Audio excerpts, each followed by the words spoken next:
Assalamualaikum warahmatullahi wabarakatuh. Perkenalkan, nama saya Haikal Afarizi dari kelas E dengan NIM 40111411120. Di video ini saya akan menjelaskan materi yang ada di Hukum Administrasi Negara D bab 4 tentang kewenangan pemerintahan. Yang pertama, pendahuluan. Pentingnya kewenangan pemerintah. Dalam suatu negara hukum, setiap tindakan pemerintah tidak boleh dijalankan secara sewenang-wenang. Setiap langkah yang diambil harus memiliki dasar kewenangan yang tegas dan jelas. Kewenangan inilah yang menjadi pembeda antara tindakan pemerintah yang sah dengan tindakan yang tidak sah.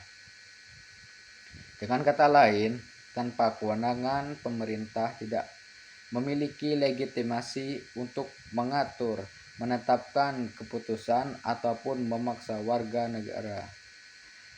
Oleh sebab itu, pembahasan mengenai kewenangan pemerintah merupakan inti sekaligus fondasi utama dalam hukum administrasi negara. Yang kedua, ada konsep kewenangan pemerintah.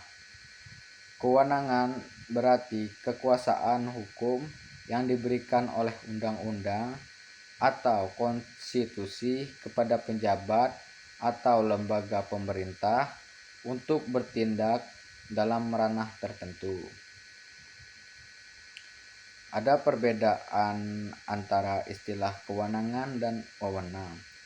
Kewenangan authority gezak bersifat luas, mencakup bidang tugas, hak, kewajiban, serta tanggung jawab pejabat. Yang kedua ada wewenang dalam kurung competence beforehand, lebih sempit, hanya bagian tertentu dari kewenangan. Misalnya, presiden memiliki kewenangan sebagai kepala pemerintahan. Dari kewenangan itu lahir wewenang khusus seperti mengangkat menteri, membuat peraturan pemerintah, atau memberikan gerasi. Kewenangan ini bukanlah kekuasaan mutlak, melainkan kekuasaan yang berbasis hukum. Jadi, di dalamnya terdapat hak sekaligus kewajiban.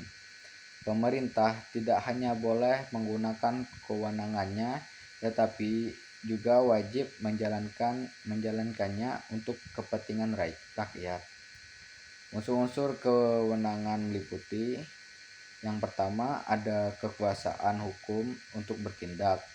Yang kedua ada pemberian kewenangan melalui undang-undang atau konstitusi.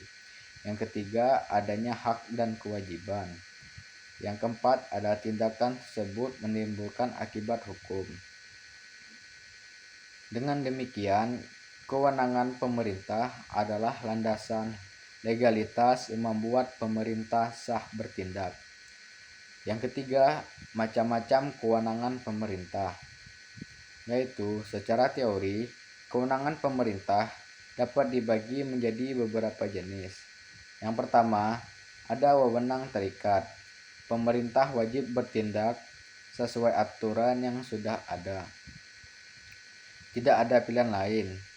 Contoh, penjabat catatan sipil wajib mencatat pernikahan yang telah memenuhi syarat undang-undang. Yang kedua, ada wewenang fakultatif. Pemerintah diberi kebebasan apakah akan menggunakan wewenangnya atau tidak, tergantung kebutuhan. Misalnya, pemerintah daerah boleh memberikan hibah kepada masyarakat, tetapi tidak wajib. Yang ketiga, ada wewenang bebas. Dalam hal ini, penjabat pemerintah diberi ruang untuk menentukan isi keputusan sesuai kebijakan. Misalnya, dalam menetapkan rencana tata ruang kota, pemerintah daerah diberi kewenangan untuk menentukan lokasi zona industri atau perumahan. Perbedaan ini penting bagi agar kita tahu kapan pemerintah terikat oleh aturan, kapan diberi kebebasan, dan kapan boleh memilih. Yang keempat, ada batasan bagi penggunaan kewenangan. Meskipun pemerintah memiliki kewenangan, penggunaannya tidak boleh sewenang-wenang. Ada 3 batasan utama. Yang pertama, ada waktu, yaitu kewenangan hanya berlaku dalam periode tertentu. Yang kedua, ada wilayah, yaitu kewenangan hanya sah dalam batas wilayah tertentu. Yang ketiga, ada materi, yaitu kewenangan hanya untuk hal-hal tertentu sesuai bidang tugasnya. Contoh, seorang bupati hanya berwenang di wilayah kabupatennya. Ia tidak berhak mengatur urusan di provinsi lain. Atau seorang penjabat yang masa jabatannya sudah habis tidak boleh lagi menentangi keputusannya. Jika kewenangan digunakan di luar batas-batas itu, maka tindakan pemerintah dianggap tidak sah atau unlawful. Yang kelima, ada sumber kewenangan pemerintah. Dari kewenangan itu diperoleh ada beberapa sumber utama. Yang pertama, ada Konstitusi Undang-Undang 1945. Sebagai hukum tertinggi, Undang-Undang Dasar memberi kewenangan dasar. Misalnya, pasal 4 ayat 1 UUD pada tahun 1945 yang menegaskan Presiden memegang kekuasaan pemerintahan. Yang kedua, ada undang-undang. Undang-undang memberikan kewenangan lebih rinci kepada lembaga atau penjabat tertentu. Selain itu, ada 3 cara perolehan kewenangan. Yang pertama, ada atribusi, yaitu pemberian wewenang baru dari Undang-Undang Dasar atau UU Undang-Undang kepada organ negara. Contoh, UUD memberi presiden kewenangan menetapkan Perpu. Yang kedua, ada delegasi, yaitu pelimpahan wewenang dari penjabat yang satu ke penjabat lain. Misalnya, menteri mendelegasikan kewenangan kepada dirjen. Yang ketiga, ada mandat. Mandat yaitu penugasan dari atasan kepada bawahan untuk bertindak atas nama pemberi mandat. Misalnya, kepala dinas memberi mandat kepada sekretaris dinas untuk mendatangi surat. Perbedaan utama, atribusi menciptakan wewenang baru, delegasi memindahkan wewenang, sedangkan mandat hanya meminjamkan pelaksanaan tugas tanpa memindahkan wewenang. Yang keenam, ada diskresi. Diskresi yaitu kebebasan bertindak penjabat pemerintah dalam kondisi ketika aturan hukum tidak lengkap, tidak jelas, atau menghadapi keadaan darurat. Diskresi muncul karena tidak sesuai peristiwa bisa diatur undang-undang. Pemerintah butuh ruang gerak cepat, terutama dalam keadaan mendesak. Bentuk kebebasan dalam diskresi meliputi kebebasan menafsirkan, kebebasan menilai, dan kebebasan membuat kebijakan.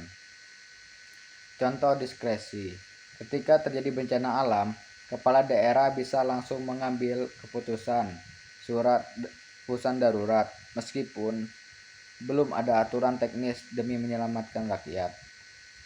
Namun, diskresi tidak boleh disalahgunakan. Ada larangan abuse of direction. Jika terjadi penyalahgunaan, keputusan dapat dibatalkan dan penjabat dapat dimintai pertanggungjawaban. Pasal 25 UU Administrasi Pemerintahan bahkan menegaskan bahwa jika diskresi menyangkut anggaran, maka wajib persetujuan dari atasan.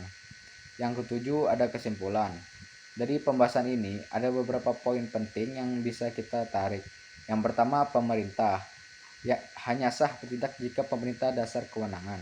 Yang kedua, ada kewenangan. Berbeda dengan wewenang, kewenangan lebih luas, wewenang lebih sempit. Yang ketiga ada kewenangan. Ada yang terikat, fakultatif, dan bebas. Yang keempat ada penggunaan. Kewenangan selalu dibatasi oleh waktu, wilayah, dan materi. Yang kelima sumber. Sumber kewenangan berasal dari konstitusi, undang-undang, atribusi, delegasi, dan mandat.